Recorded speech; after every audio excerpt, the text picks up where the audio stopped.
Assalamualaikum semuanya. Apa kabar kalian?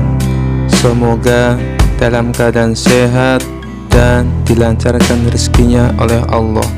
Amin ya robbal alamin. Dikisahkan suatu hari di istana, Raja Al-Rashid sedang gelisah. Abu Nawas, aku ingin anak-anak di kerajaan ini jadi pintar. Tapi sekolah-sekolah penuh dengan hafalan dan buku-buku tebal. Anak-anak malah stres, bukan cerdas. Abu Nawas mengangguk bijak. Tuanku, izinkan hamba membuat sekolah tanpa buku, tanpa PR, tanpa ujian, dan tanpa seragam. Apa? Sekolah macam apa itu? Nanti semua murid jadi pemalas. Sebaliknya tuanku, mereka akan menjadi cerdas dan bahagia. Karena sudah terbiasa dengan keanehan Abu Nawas, sang raja pun mengizinkan, tapi dengan satu syarat. Jika gagal, kau menjadi guru PAUD seumur hidup. Hari pertama sekolah. Para murid datang bingung. Tidak ada meja, tidak ada buku, tidak ada papan tulis. Hanya Abu Nawas duduk di bawah pohon, sambil membawa sekantong kelereng, batu, buah, dan topeng lucu. Anak-anak bertanya, Abu Nawas, mana bukunya? Buku terbesar adalah dunia sekitarmu. Sekarang mari kita belajar matematika pakai kelereng. Dia melempar 7 kelereng ke tanah. Kalau kamu ambil 3, berapa yang tersisa? Anak-anak serempak menjawab, 4. Bagus, sekarang siapa yang bisa bagi 4 kelereng ke 2 temannya? Anak-anak belajar matematika dengan tangan, mata, dan tawa. Belajar bahasa, pakai dongeng, drama, dan teka-teki. Apa bedanya kucing dengan raja? Kalau kucing takut tikus, kalau raja takut permaisuri.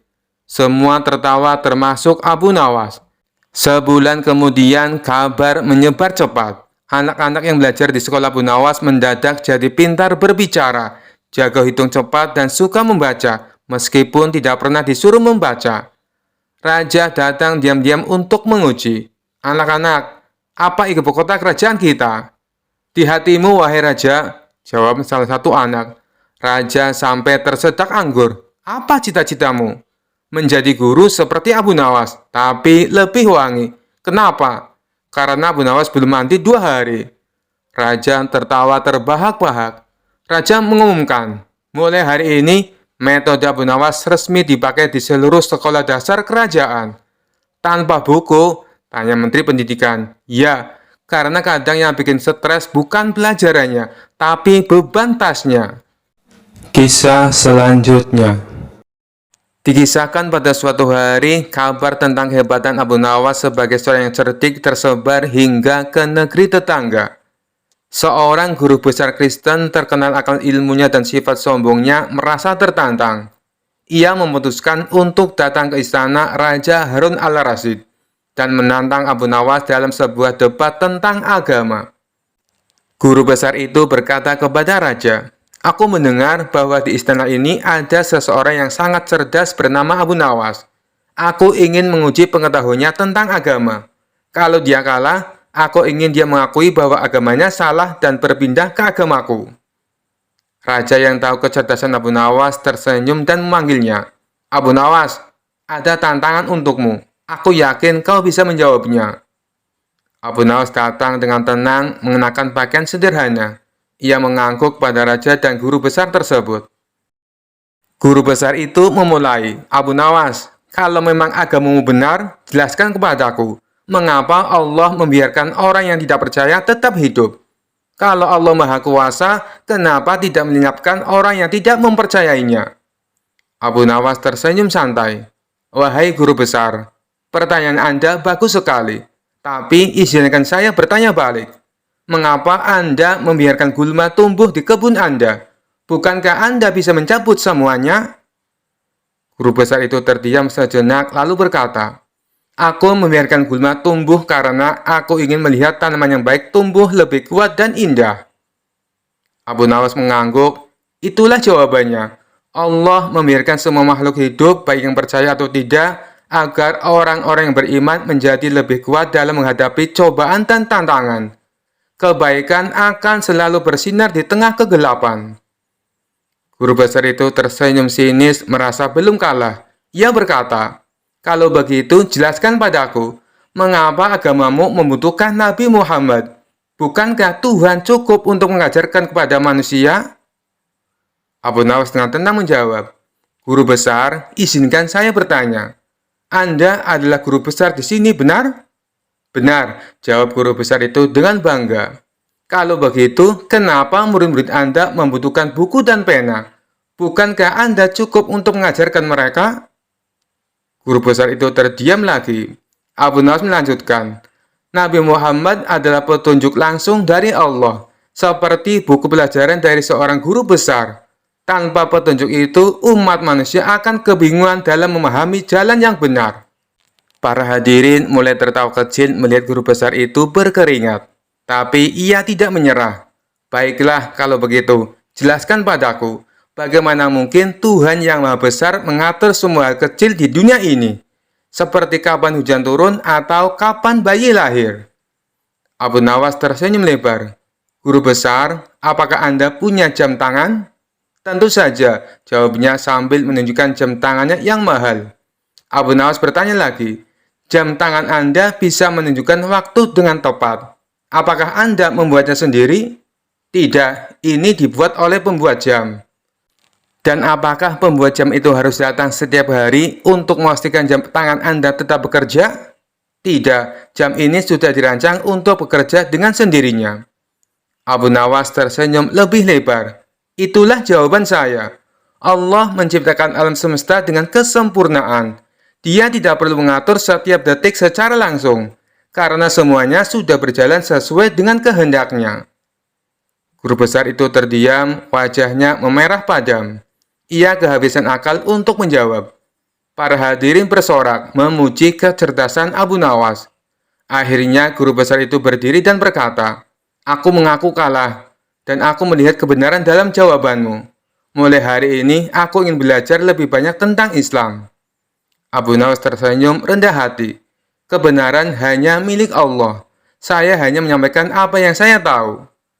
Raja Harun al-Rasyid tertawa terbahak-bahak. Abu Nawas, kau selalu tahu cara mengalahkan kesombongan dengan kebijaksanaan. Kau memang tak tergantikan. Kisah selanjutnya. Suatu hari Abu Nawas menerima undangan dari seorang saudagar kaya di kota sebelah. Untuk sampai ke sana, ia harus melewati sebuah hutan yang dikenal sebagai hutan keramat. Orang-orang di desa sudah memperingatkannya bahwa banyak yang pernah tersesat di sana dan tidak pernah kembali lagi. Namun seperti biasa, Abu Nawas dengan santai berkata, apalah artinya hutan keramat bagi orang sekeren aku? Bahkan setan pun mungkin akan meminta tanda tanganku. Dengan keyakinan penuh, ia pun memasuki hutan. Awalnya semua berjalan lancar. Ia bernyanyi kecil, menikmati angin yang sejuk dan kicauan burung. Namun semakin ia jauh melangkah, pohon-pohon tampak semakin besar dan menyeramkan. Jalan setapak yang ia lalui tiba-tiba menghilang, digantikan oleh semak belukar yang lebat. Saat mencari jalan keluar, Abu Nawas bertemu dengan seorang pria tua berjanggut panjang yang tiba-tiba muncul dari balik pohon. Siapa kau orang asing? Berani-beraninya kau masuk hutan ini tanpa izin, kata pria itu dengan suara berat. Abu Nawas tersenyum lebar. Maafkan saya Pak Janggut Panjang, saya hanya seorang musafir yang tersesat. Tapi kalau Anda mau, saya bisa jadi tamu kehormatan Anda. Pria tua itu tertawa kecil.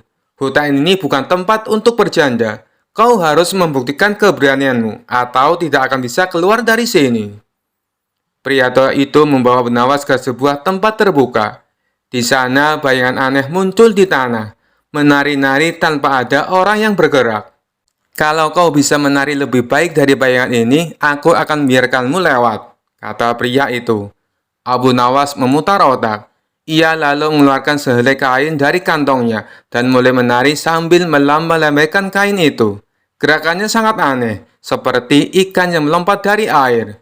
Pria tua itu heran. Apa yang kau lakukan? Itu bukan menari, itu seperti kau sedang kesurupan.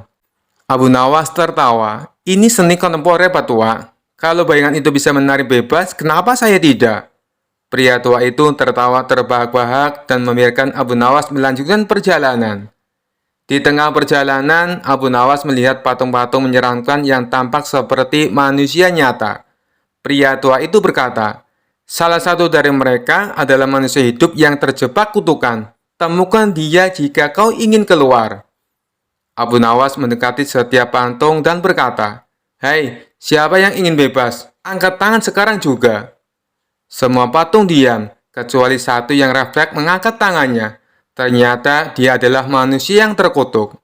Abu Nawas tertawa. "Lihat, saya bahkan bisa membuat patung angkat tangan. Sekarang, biarkan saya lewat." Pria itu terkejut dengan kecerdikan Abu Nawas dan akhirnya mengizinkannya untuk pergi. Setelah melalui berbagai tantangan, Abu Nawas akhirnya menemukan jalan keluar. Saat tiba di kota, ia menceritakan pengalamannya kepada saudagar dan warga setempat. "Jadi, apa pelajaran dari perjalananmu di hutan keramat?" tanya salah satu warga. Abu Nawas tersenyum lebar.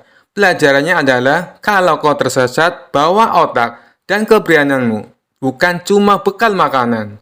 Semua orang tertawa dan Abu Nawas pun menikmati jamuan di rumah saudagar dengan penuh kegembiraan.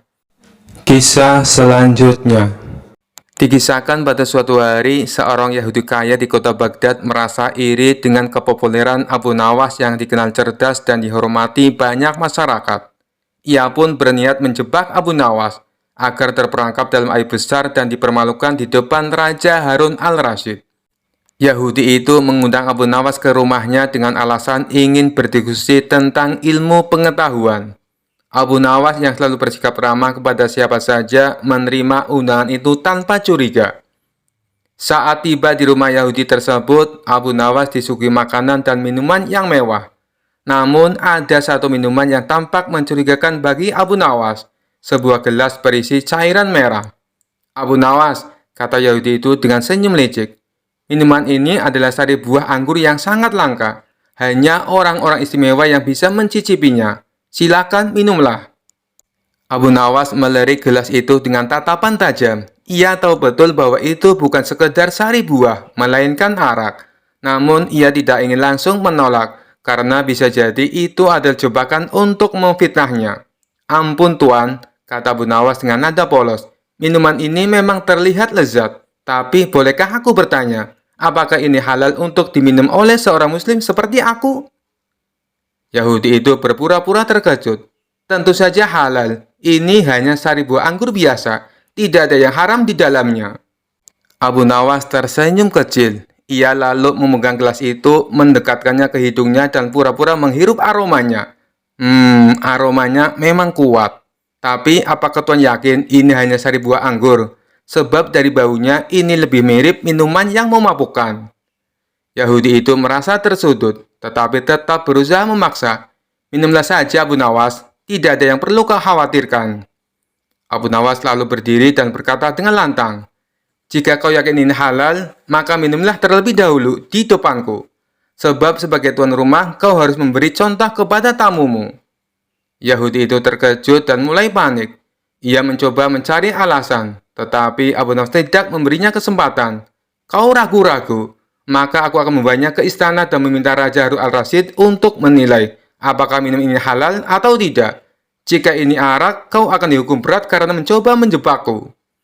Mendengar ancaman itu, Yahudi tersebut gemetar ketakutan. Ia akhirnya mengakui bahwa itu adalah arak dan meminta maaf kepada Abu Nawas. "Maafkan aku Abu Nawas, aku hanya ingin melihat apakah kau akan melanggar agamamu atau tidak," kata Yahudi itu dengan suara lirih. Abu Nawas tersenyum dan berkata, "Lain kali, jika kau ingin menjebak seseorang, pastikan dulu dia bukan Abu Nawas." Yahudi itu pun malu, sementara Abu Nawas pulang dengan hati lega, membawa kemenangan lain atas kecerdikannya. Kisah selanjutnya. Dikisahkan suatu pagi yang cerah, Abu Nawas sedang duduk di depan rumahnya sambil menikmati secangkir teh hangat. Tiba-tiba seorang tetangga bernama Pak Jalal datang dengan wajah cemberut, membawa seutas tali yang ujungnya terikat bulu ayam. "Abu Nawas, kau pasti tahu ayamku hilang semalam, dan ini," seru Pak Jalal sambil menunjukkan bulu ayam. "Aku menemukan bulu ayam ini di depan rumahmu. Kau pasti mencurinya." Abu Nawas terkejut, tapi ia tetap tenang. Dengan gaya santai, ia menatap bulu ayam itu dan berkata, Pak Jalal, ini hanya bulu ayam. Mana buktinya kalau aku yang mencuri ayammu? Jangan pura-pura, Bu Nawas, kau pasti pelakunya, bentak Pak Jalal. Baiklah, kata Bu Nawas sambil tersenyum. Kalau begitu, mari kita pergi ke hakim untuk menyelesaikan masalah ini. Mereka pun pergi ke rumah hakim. Di sana Pak Jalal menjelaskan bahwa ia menemukan bulu ayam di depan rumah Abu Nawas dan menuduh Abu Nawas sebagai pencurinya. Hakim mengangguk-angguk, lalu bertanya kepada Abu Nawas, "Bagaimana pembelaanmu, Abu Nawas?" Dengan tenang, Abu Nawas menjawab, "Yang mulia, jika bulu ayam di depan rumah saya dijadikan bukti bahwa saya mencuri ayam, maka jika saya menemukan rambut di depan rumah Pak Jalal, apakah itu berarti saya boleh menuduh Pak Jalal mencuri istri saya?" Hakim dan semua orang yang mendengar itu langsung tertawa terbahak-bahak. Pak Jalal pun terdiam dengan wajah merah padam karena malu. Hakim berkata, "Pak Jalal, tuduhanmu tidak berdasar. Hanya karena ada bulu ayam di depan rumah Abu Nawas, bukan berarti dia mencuri ayammu. Ulanglah dan carilah ayammu dengan cara yang benar." Pak Jalal akhirnya pergi dengan wajah kesal. Sementara Abu Nawas pulang ke rumahnya sambil tersenyum puas. Sejak saat itu, tidak ada lagi yang berani menuduh Abu Nawas tanpa bukti yang jelas, karena mereka tahu betapa cerdiknya Abu Nawas. Kisah selanjutnya. Dikisahkan di kota Baghdad ada seorang pria licik dan tamak bernama Abu Jahil. Meskipun namanya mirip dengan tokoh zaman dahulu, kelakuannya lebih parah. Ia selalu iri dengan kecerdikan Abu Nawas dan ingin menyingkirkannya. Suatu hari, Abu Jahil mendengar kabar bahwa ada seorang dukun sakti yang bisa membuat seseorang menjadi kaya raya, dengan syarat harus memberikan tumbal manusia cerdik. Siapa orang paling cerdik di Baghdad? Tentu saja Abu Nawas, pikir Abu Jahil sambil tertawa jahat. Ia pun segera menemui dukun tersebut. Abu Jahil mendekati Abu Nawas dengan wajah penuh senyum palsu. "Sahabatku Abu Nawas, aku ingin berbagi keberuntungan. Aku menemukan sebuah gua berisi harta karun, tapi aku butuh bantuanmu untuk membawanya." Abu Nawas yang sudah terbiasa dengan tipu daya merasa curiga, namun ia tetap pura-pura tertarik. "Wah, tentu saja aku suka harta karun. Ayo kita pergi," katanya sambil tersenyum. Mereka pun berangkat ke dalam hutan, menuju gua yang sudah disiapkan oleh Abu Jahil dan si dukun. Begitu Abu Nawas masuk ke dalam gua, tiba-tiba pintu gua ditutup dengan batu besar. Dari luar, Abu Jahil berteriak, "Tinggallah di situ Abu Nawas. Sebentar lagi kau akan menjadi tumbal pesugihan, dan aku akan jadi orang terkaya di Baghdad." Abu Nawas yang terjebak di dalam gua tidak panik. Ia malah duduk santai sambil berpikir. Tak lama kemudian, ia melihat kelelawar berterbangan di dalam gua. Kalau kelelawar bisa keluar, berarti ada jalan rahasia. Dengan mengikuti arah kelelawar terbang, Abu Nawas menemukan celah kecil yang tembus keluar gua. Dengan sedikit usaha, ia berhasil keluar dari perangkap tersebut. Kemudian, ia mengambil jalan pintas dan menyamar sebagai hantu dengan menggunakan kain putih dan tanah di wajahnya. Lalu, ia muncul di depan Abu Jahil dan dukun tepat saat mereka sedang menunggu pesugihan bekerja.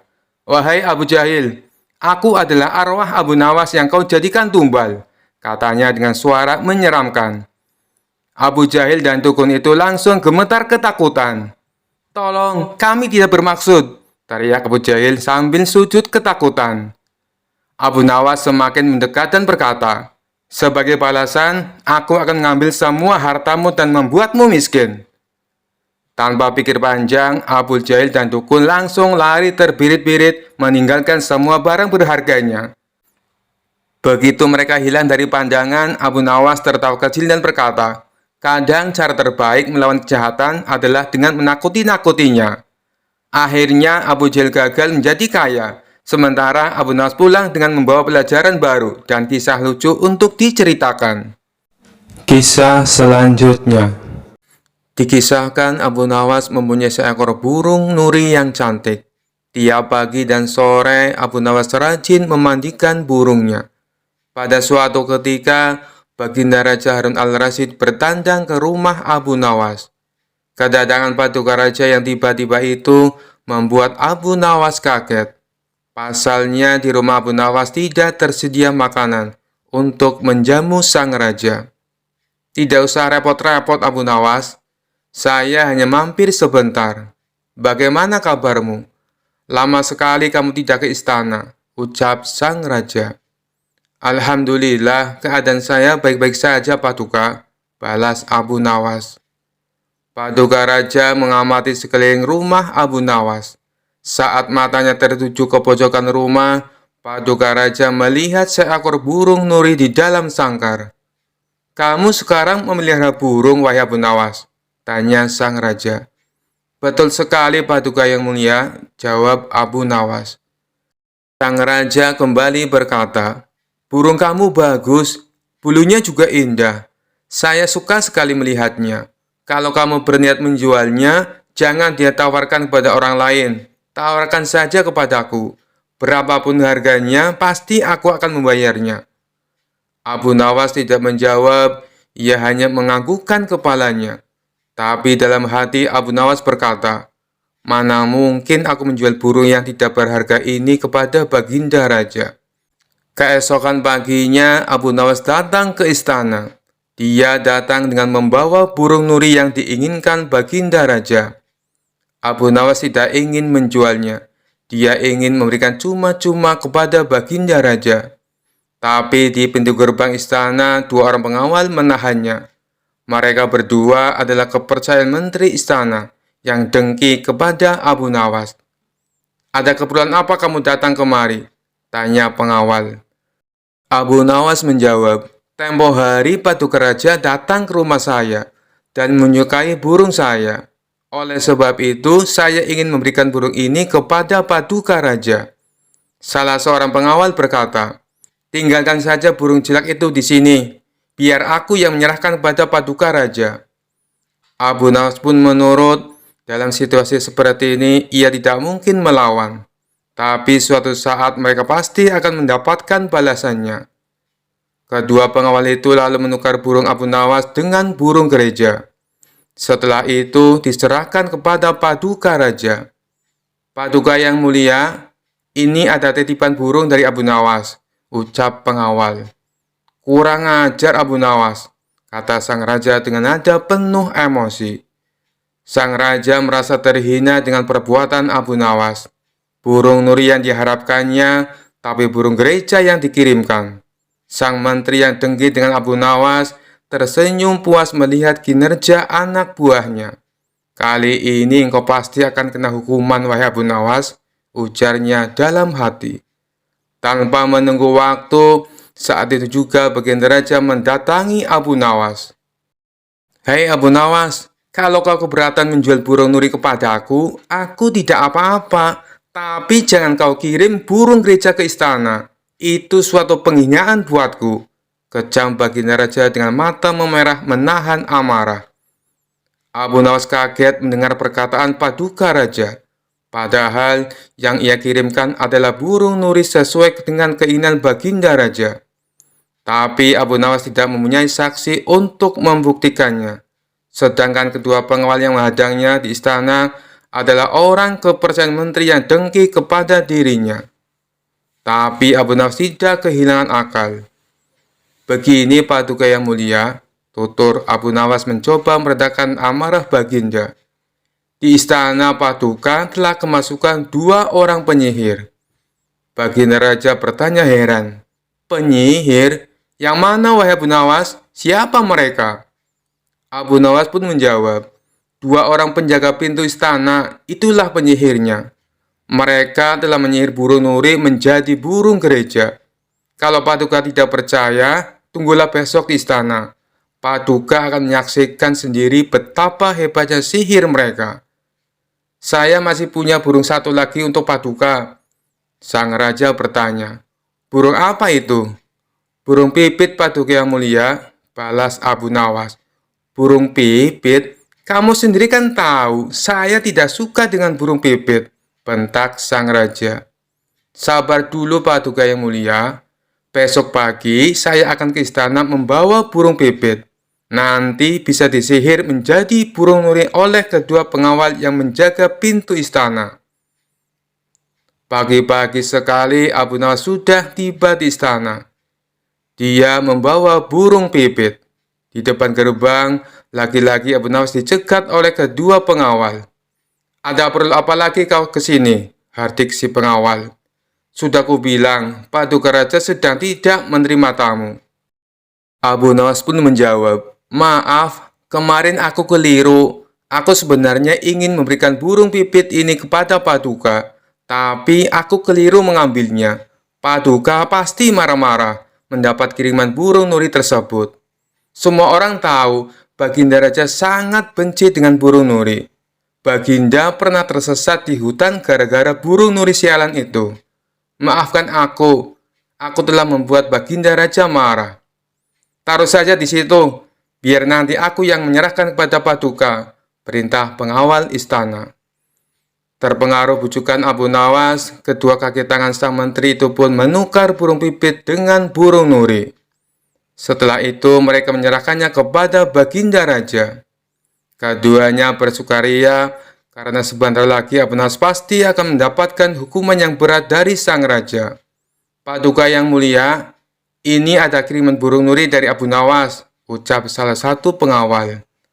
Sang raja terperangah kaget. Ternyata benar apa yang dikatakan Abu Nawas. Kedua pengawal ini bisa menyihir alias menggelapkan barang yang bukan haknya. "Ini burung nurinya. Lalu kemana burung pipitnya?" sindir Baginda Raja, yang langsung membuat wajah kedua pengawal itu pucat pasi.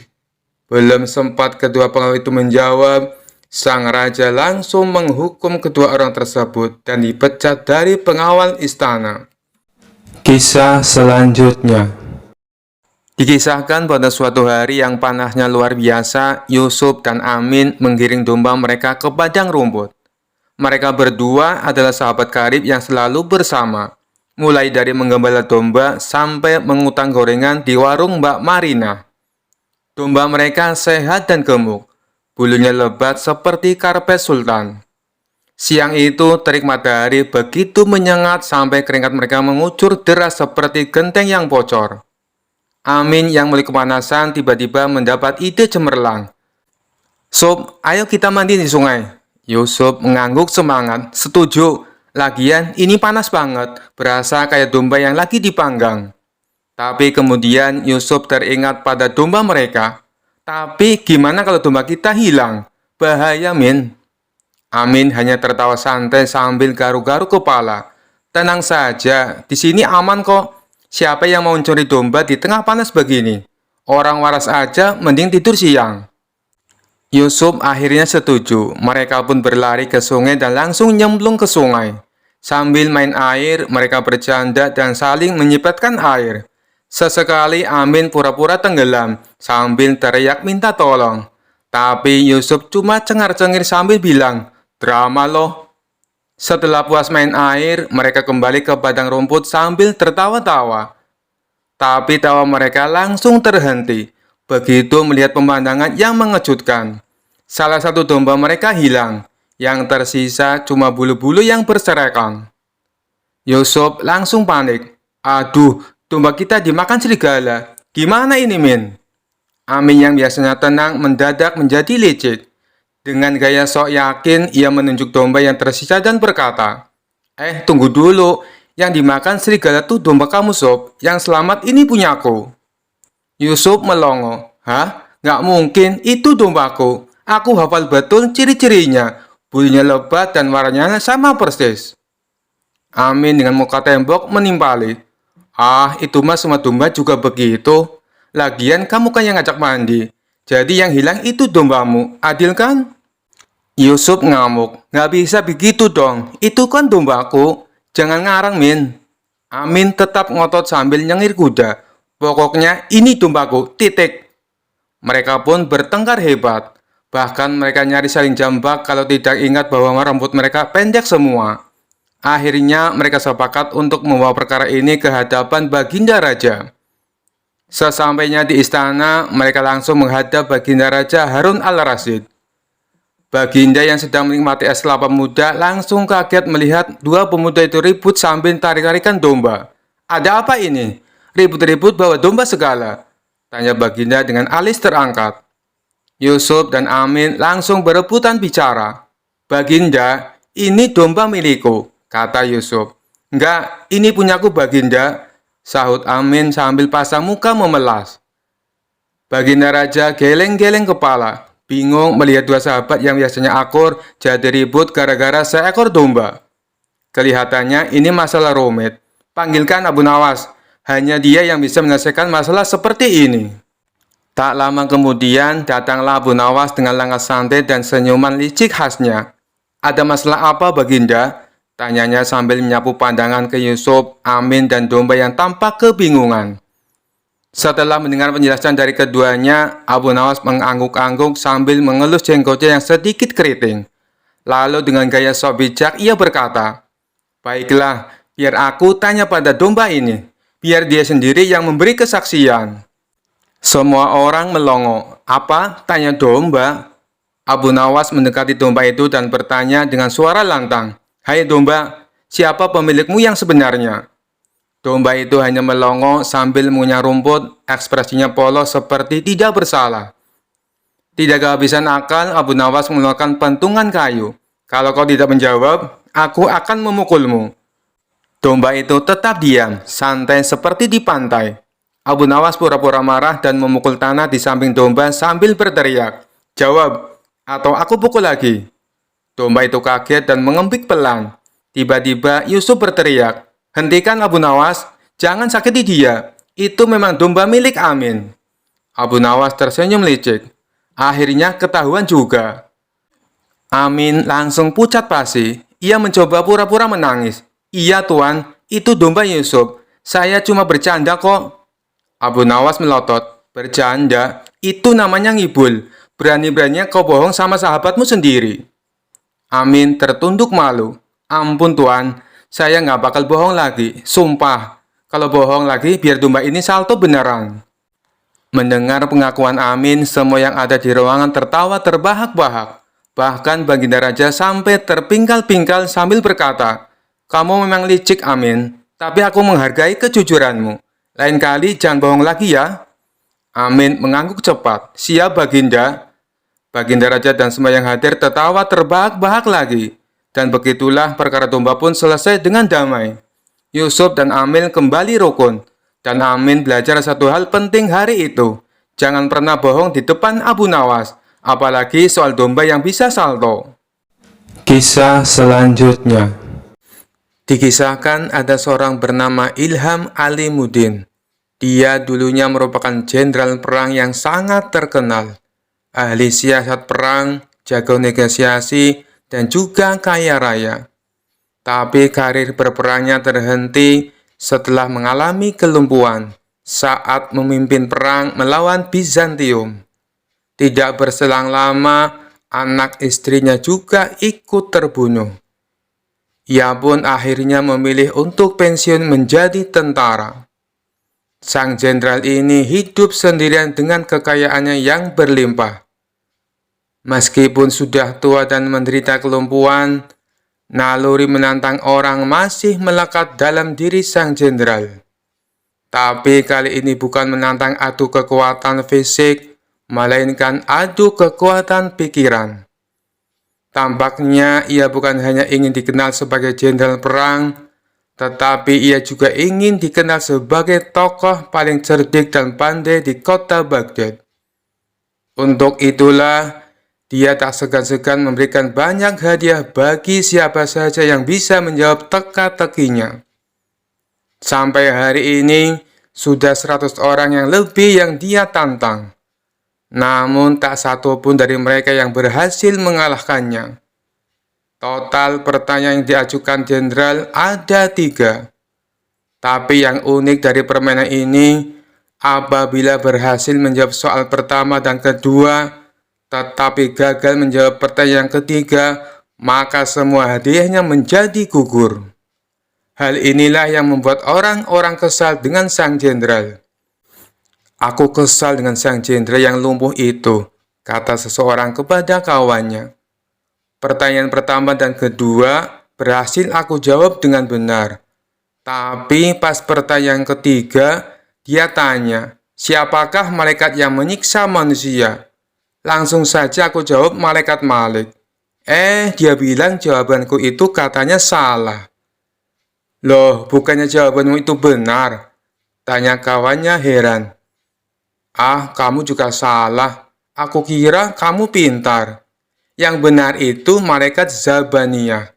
Malaikat-malaikat hanya penjaga neraka. Timpal orang tersebut kepada kawannya. Suatu hari, datanglah seorang pemuda ke rumah sang jenderal. Pemuda ini sangat terkenal pandai dan cerdik di kotanya. Ia menerima tantangan sang jenderal untuk menjawab teka-tekinya. Namun, seperti tamu-tamu yang lainnya, pemuda itu gagal mengalahkan sang jenderal. Karena kesal dan kecewa, pemuda itu pun berkata, "Wahai jenderal, apakah Tuan berani menantang Abu Nawas?" "Wah, ide bagus itu. Sampaikan kepada Abu Nawas, saya menantang dia." Maka pergilah pemuda itu ke rumah Abu Nawas dan menyampaikan tantangan tebat dari sang jenderal. Sementara sang jenderal menyiapkan materi yang lain dari biasanya.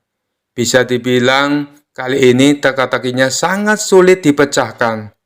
Itu karena mengingat reputasi Abu Nawas adalah pujangga yang cerdik dan mempunyai 1001 akal. Oleh karenanya, sang jenderal sangat berhati-hati dan tidak sembarangan dalam membuat pertanyaan. Esok harinya, datanglah Abu Nawas ke rumah sang jenderal. "Silakan masuk Abu Nawas," sambut sang jenderal kepada Abu Nawas. Ternyata sang jenderal telah menyiapkan hidangan untuk tamu istimewanya itu. Setelah selesai makan dan minum, sang jenderal tanpa basa-basi mengutarakan niatnya. "Begini Abu Nawas, saya ada 3 pertanyaan untuk kamu.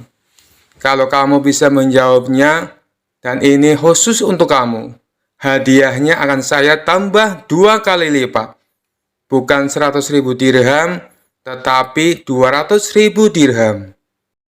Abu Nawas langsung terperanjat dengan hadiah yang ditawarkan oleh sang jenderal. "Namun ada syaratnya Abu Nawas. Kalau kamu tidak bisa menjawab semua pertanyaanku, sebagai hukumannya kamu harus berpidato di depan umum. Kalau aku adalah orang yang paling pintar di kota Baghdad," ucap sang jenderal kepada Abu Nawas. Tanpa menunggu lama, Abu Nawas langsung mengiyakan tawaran sang jenderal. "Baiklah Abu Nawas, sekarang kita mulai saja," sahut sang jenderal. "Tapi sebelumnya tutup matamu dengan kain ini, dan engkau harus menggendongku karena aku akan mengajakmu ke suatu tempat." Maka dengan mata tertutup kain, Abu Nawas menggendong sang jenderal. Kemudian, sang jenderal mengajak Abu Nawas ke tempat peternakan unta miliknya, di mana tempat itu tidak pernah dimasuki oleh orang lain. "Berhenti Abu Nawas," kata sang jenderal. "Pertanyaan pertama, katakan apa yang ada di hadapanmu," tanya sang jenderal. "Ini gila, mana mungkin saya tahu dengan keadaan mata tertutup," pikir Abu Nawas. Tapi dengan cekatan, Abu Nawas langsung menjawab, "Di depan saya ada peternakan unta, Tuan Jenderal." Sang jenderal pun kaget. Bagaimana mungkin Abu Nawas bisa tahu? Padahal peternakan untanya tidak pernah dimasuki oleh orang lain. Mereka pun lalu melanjutkan perjalanan. Sang jenderal tetap digendong oleh Abu Nawas. 1 jam kemudian, sang jenderal berkata, "Berhenti Abu Nawas. Sekarang katakan padaku, apa yang ada di hadapanmu?" Sejenak Abu Nawas berpikir. Ia pun lalu menjawabnya, "Di depan saya ada sungai. Di sekitarnya ada pohon tin dan pohon zaitun," jawab Abu Nawas. Sang jenderal kembali dibuatnya kaget. Bagaimana mungkin Abu Nawas bisa menjawabnya dengan tepat? Dia pasti mempunyai ilmu sihir, pikir sang jenderal. "2 pertanyaan sudah kamu jawab dengan benar," ujar sang jenderal. Mari kita lanjutkan perjalanan untuk pertanyaan terakhir, ajak Sang Jenderal. Sang Jenderal kemudian menuntun Abu Nawas melewati gurun, hingga sampailah mereka berdua ke tempat pelacuran yang terletak di tengah-tengah padang pasir. Berhenti Abu Nawas, sekarang katakan padaku, apa yang ada di hadapanmu? Tanya Sang Jenderal. Abu Nawas tidak langsung menjawab. Ia berkonsentrasi penuh. Kemudian, pelan-pelan dia menjawab. Di depan saya ada wanita telanjang, Tuan Jenderal. Sang Jenderal pun kaget bukan main. Semua pertanyaannya bisa dijawab dengan tepat oleh Abu Nawas dengan mata tertutup. Sesuai kesepakatannya, akhirnya esok paginya Sang Jenderal menyerahkan hadiahnya di depan istana dan disaksikan oleh Baginda Raja dan masyarakat. Tapi sebelum memberikan hadiahnya, Sang Jenderal berpitato menceritakan pengalaman mereka berdua. Wahai Abu Nawas, saya masih penasaran. Bagaimana kamu bisa menjawab semua pertanyaanku, sedangkan kedua matamu tertutup kain? Tanya Sang Jenderal. Itu mudah saja, Tuan Jenderal, jawab Abu Nawas. Ketika Tuan mengajukan pertanyaan pertama, kaki saya menginjak kotoran unta. Dari situlah saya menebak kalau saya berada di peternakan unta. Baginda Raja tersenyum mendengar jawaban Abu Nawas. Sedangkan Sang Jenderal hanya bisa geleng-geleng kepala.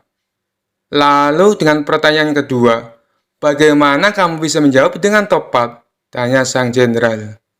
Abu Nawas kembali menjawab, meskipun mata saya tertutup, tapi telinga saya bisa mendengar adanya suara air mengalir dan burung puyuh yang berkicau. Burung puyuh hanya mau makan biji-bijian buah tin dan zaitun. Sedangkan pohon tin dan zaitun hanya tumbuh di pinggiran sungai. Lagi-lagi Baginda Raja tersenyum. Sang Jenderal dibuatnya terperangah dengan jawaban Abu Nawas. Baiklah, semua jawabanmu itu masuk akal. Tapi, kenapa kamu juga bisa menebak dengan tepat atas pertanyaan yang ketiga? Tanya Sang Jenderal penasaran. Dengan entengnya Abu Nawas menjawab, itu sangat mudah sekali, Tuan. Saat Tuan menyuruh saya berhenti, tiba-tiba saja saya merasakan ular Tuan bergerak-gerak di punggung saya. Nut-nutan, Tuan Jenderal, jawab Abu Nawas sambil menahan tawa. Dari situlah saya bisa mengetahui kalau di depan saya ada wanita telanjang. Spontan saja Baginda Raja ikut tertawa terpingkal-pingkal mendengarnya. Sedangkan Sang Jenderal hanya bisa tersenyum kecut menahan rasa malu. Kisah selanjutnya. Dikisahkan suatu malam Abu Nawas sedang berjalan sendirian melewati jalan sepi di pinggiran kota.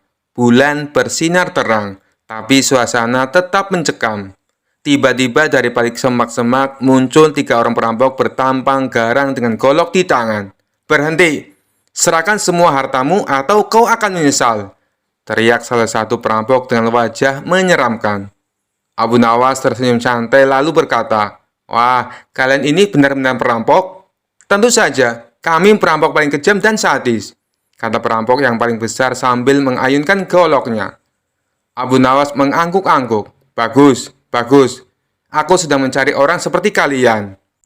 Ketiga perampok saling pandang dengan bingung. Maksudmu apa? Abu Nawas menepuk dadanya dan berkata, aku ini perampok juga. Bahkan aku lebih kejam dan sadis daripada kalian. Hah? Kamu perampok? Tanya salah satu dari mereka dengan curiga. Tentu saja, kata Abu Nawas. Lihat baju kumalku ini. Ini semua hasil dari perampokan yang sangat sukses. Bahkan aku sudah merampok selama bertahun-tahun tanpa tertangkap. Perampok yang paling besar mengerutkan dahi. Kalau kau perampok, kenapa kau jalan sendirian malam-malam? Itulah kehebatanku, jawab Abu Nawas. Aku selalu bekerja sendirian, tak perlu kelompok, tak perlu bagi hasil. Semua hasil rampokan hanya untukku sendiri. Para perampok mulai tertarik.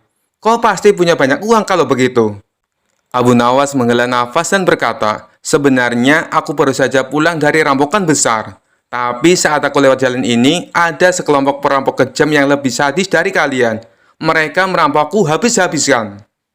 Ketiga perampok itu terkejut. Apa? Ada perampok yang lebih kejam dari kami di jalan ini? Ya, kata Bu Nawas dengan wajah ketakutan.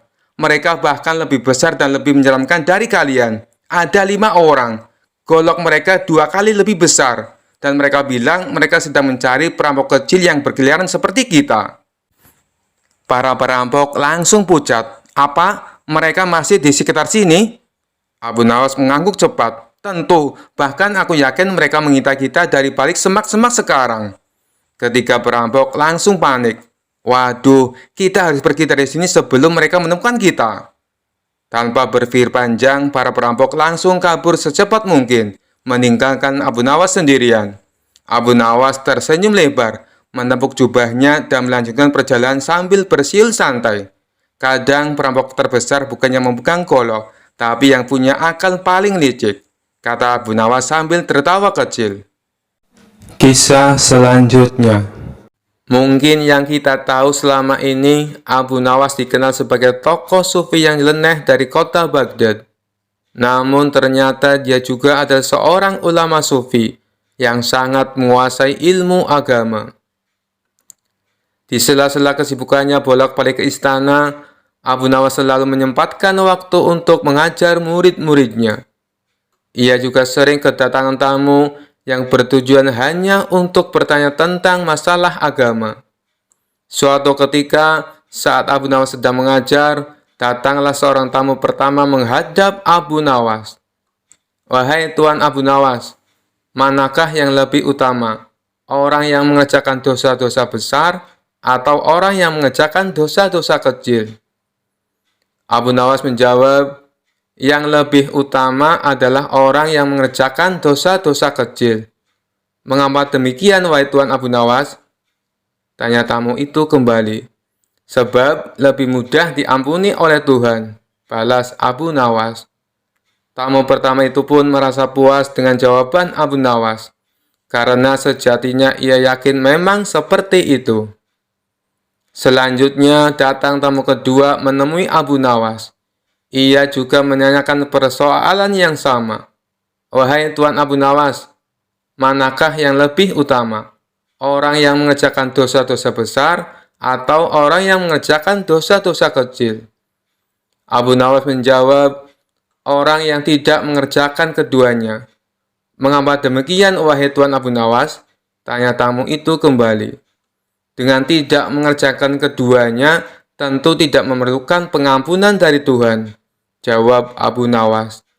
Tamu kedua itu pun bisa menerima dan memahami atas jawaban Abu Nawas itu. Tidak lama berselang, datang tamu ketiga menemui Abu Nawas. Tamu tersebut juga menanyakan hal yang sama. Wahai Tuan Abu Nawas, manakah yang lebih utama? Orang yang mengerjakan dosa-dosa besar atau orang yang mengerjakan dosa-dosa kecil? Abu Nawas menjawab, orang yang mengerjakan dosa-dosa besar. Mengapa demikian, wahai Tuan Abu Nawas? Tanya tamu itu kembali. Sebab pengampunan Allah kepada hambanya sebanding dengan besarnya dosa hamba itu, jawab Abu Nawas. Mendengar jawaban Abu Nawas membuat tamu ketiga ini puas. Ia pun lalu pamit pulang. Ternyata selama Abu Nawas menerima ketiga tamu tersebut, ada salah satu muridnya yang selalu memperhatikan percakapan antara Abu Nawas dan tamu-tamunya itu. Sang murid merasa bingung dengan jawaban gurunya. Kenapa satu pertanyaan yang sama, tapi jawabannya berbeda-beda? Karena merasa penasaran, ia pun memberanikan diri menanyakan hal itu kepada Abu Nawas selaku gurunya. Wahai Tuan Guru, saya perhatikan dari awal, kenapa Tuan Guru memberikan jawaban yang berbeda? Padahal ketiga tamu tadi menanyakan persoalan yang sama. Abu Nawas hanya tersenyum mendengar pertanyaan muridnya itu.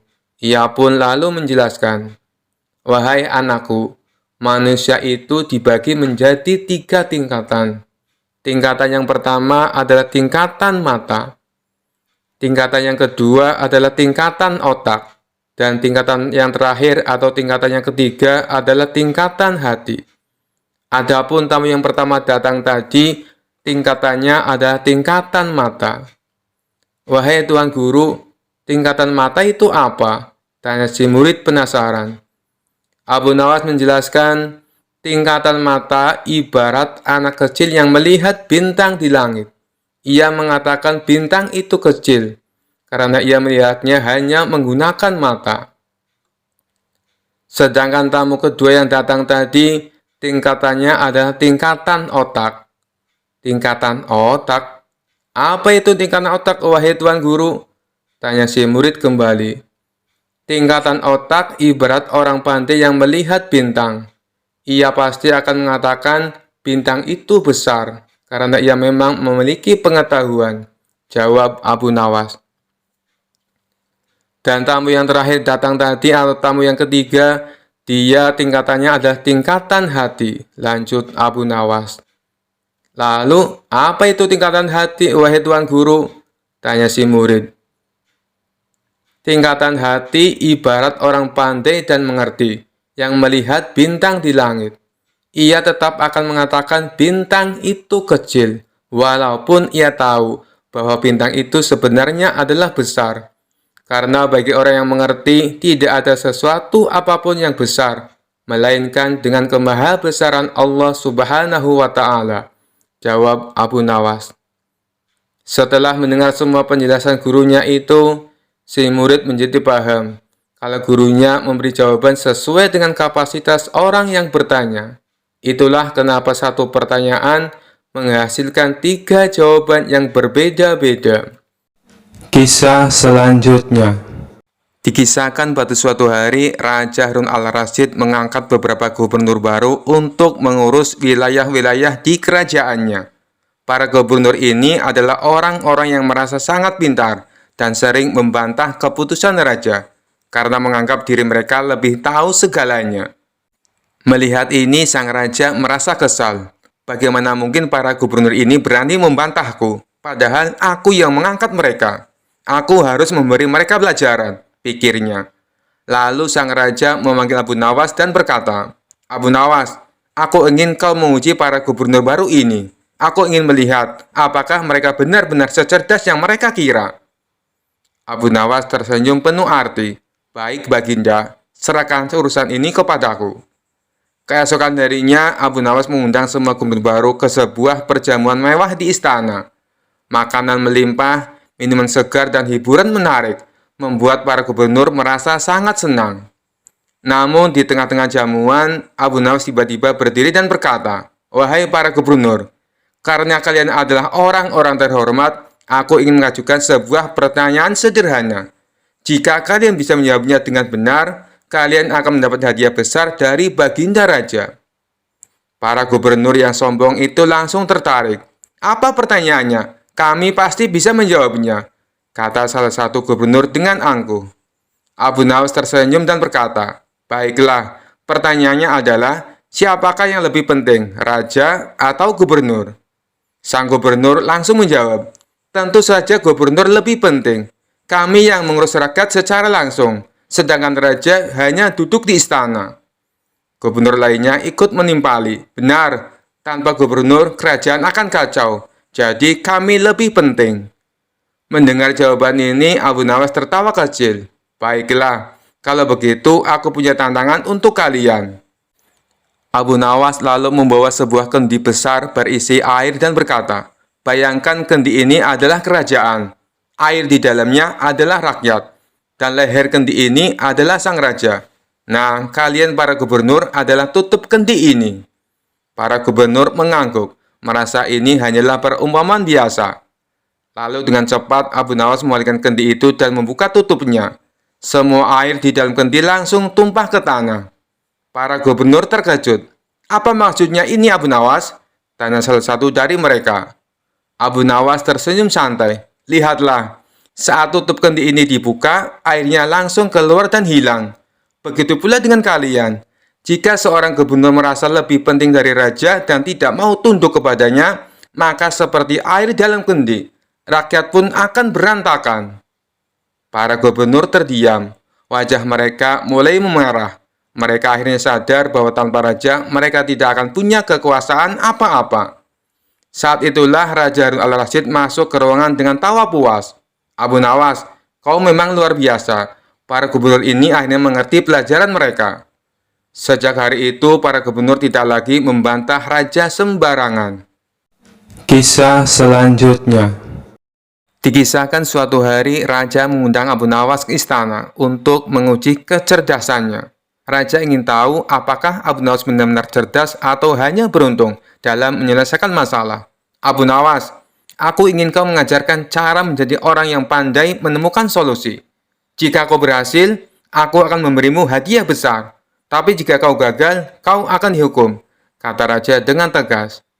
Abu Nawas tersenyum dan berkata, baiklah Baginda, namun saya butuh waktu 3 hari untuk menyiapkan jawabannya. Raja mengangguk setuju. Keesokan harinya, Abu Nawas datang istana dan membawa sebuah kendi kosong. Ia berkata, Baginda, untuk menjadi pandai, seseorang harus belajar sabar. Sekarang, Baginda harus mengisi kendi ini dengan air tanpa menyentuh kendi itu sendiri. Raja berpikir keras dan mencoba berbagai cara. Ia menuangkan air dari jarak jauh, meniup, bahkan mencoba menggunakan tongkat. Namun semuanya gagal. Setelah 1 jam, raja pun menyerah. Abu Nawas tersenyum mengambil kendi itu dan langsung menuangkan air ke dalamnya. Baginda, mengapa bersusah payah? Jika ingin mengisi kendi, cukup angkat dan tuangkan air. Terkadang solusi yang paling sederhana adalah yang terbaik. Raja mengangguk mulai memahami pelajaran pertama. Hari berikutnya, Abu Nawas datang membawa selembar kertas dengan titik hitam kecil di tengahnya. Apa yang Baginda lihat? Tanya Abu Nawas. Aku melihat titik hitam, jawab sang raja. Itu masalahnya Baginda. Banyak orang yang hanya fokus pada masalah kecil dan melupakan area putih yang luas di sekitarnya. Jika ingin menjadi pandai, belajarlah melihat gambaran besar, bukan hanya titik hitam. Raja terdiam, lalu tersenyum. Aku mengerti Abu Nawas. Pada hari terakhir, Abu Nawas membawa seekor ayam ke istana, kemudian berkata, Baginda, ayam ini lapar, tapi ada pagar tinggi yang menghalanginya untuk mencapai makanan di seberang. Apa yang harus kita lakukan? Raja berpikir lama. Ia mencoba mencari cara untuk menurunkan pagar, membuat jembatan, bahkan mempertimbangkan cara memanjatnya. Abu Nawas tertawa, lalu mengambil ayam itu dan mengangkatnya melewati pagar. Lihat Baginda, kadang-kadang solusi terbaik adalah langsung bertindak tanpa berpikir terlalu rumit. Raja tertawa terbahak-bahak. Aku mengerti sekarang, untuk menjadi pandai, seseorang harus sabar, melihat masalah dari sudut yang lebih luas, dan berani bertindak. Sebagai hadiah, Raja memberikan Abu Nawas sekantong emas. Namun saat Abu Nawas akan pulang, Raja memanggilnya lagi dan berkata, Tunggu, satu pertanyaan terakhir. Bagaimana cara mendapatkan lebih banyak emas dengan cepat? Abu Nawas tersenyum dan menjawab, Mudah Baginda, tinggal perintahkan hamba-hamba Baginda untuk mengumpulkannya dari rakyat.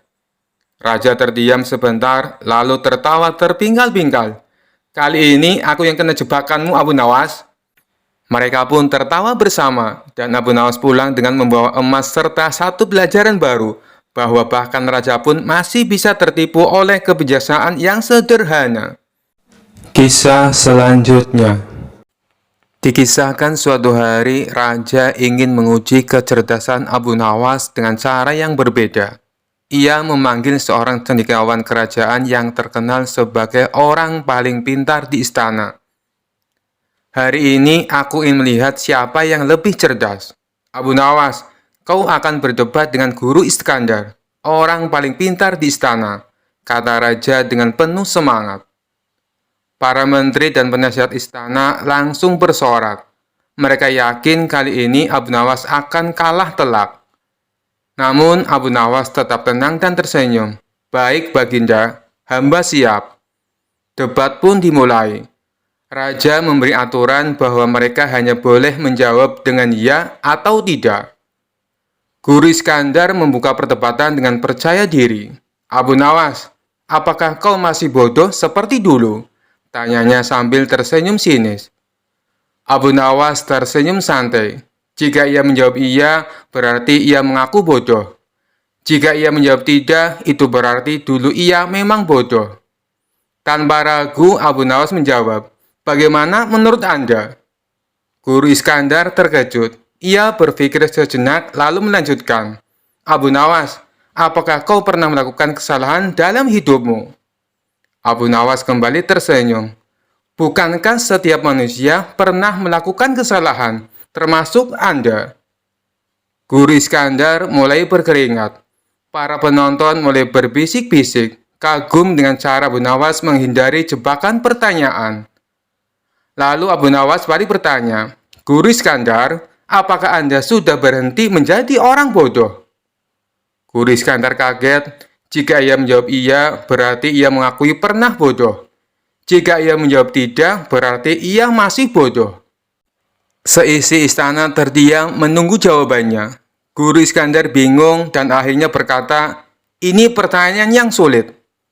Abu Nawas tersenyum lebar. "Kalau pertanyaan hamba sulit, berarti hamba lebih pintar, bukan?" Raja dan seluruh hadirin tertawa terbahak-bahak. "Abu Nawas, kau memang tak terkalahkan dalam kecerdikan," kata Raja sambil mengusap perutnya yang sakit karena terlalu banyak tertawa. Guru Iskandar hanya bisa menghela nafas, menyadari bahwa ia telah kalah dalam debat tergokil sepanjang sejarah istana. Sekian dulu perjumpaan kita kali ini. Sampai bertemu lagi di kisah-kisah selanjutnya. Terima kasih yang sudah subscribe dan setia menonton channel ini. Wassalamualaikum warahmatullahi wabarakatuh.